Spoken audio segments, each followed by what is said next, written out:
how is it that the Singaporeans have become one of the wealthiest nations on earth? They have no resources, literally nothing. They have to import their water, for God's sakes.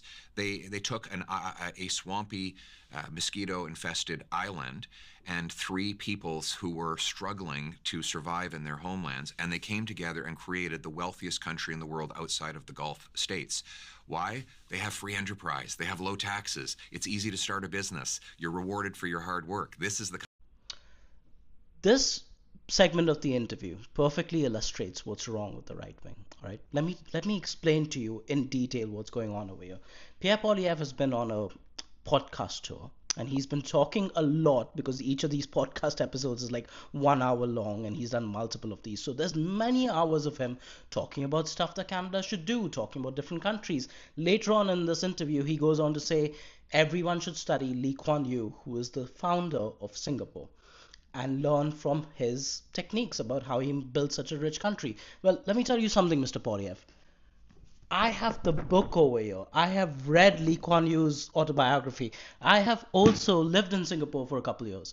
Now, the things that Singapore does, you and your party actively work against. If we try to implement Singapore's policies, you would lose your mind. I am not even kidding you. Let me go through some of the policies that Singapore has in quick rapid fire, just so that you can tell me whether any of these sound like something that Pierre Poilievre would be doing.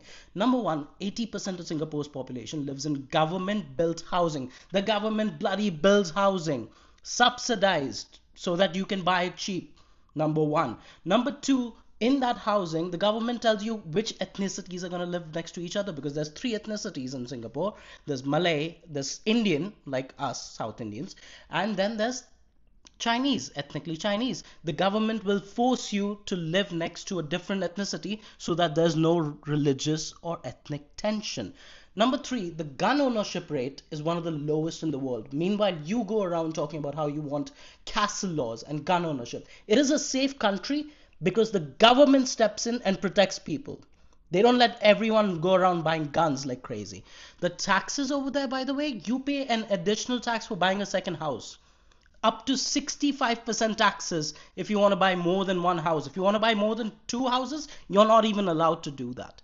Number three, if you want to buy a car, the tax rate on a car is up to 300%. I am not even kidding you. It costs more than $100,000 to buy a car in Singapore. This is just a taste, a tiny taste of what Singapore does that you and your party would never allow over here because of you just want to talk about stuff. You don't want to implement it. Admit it.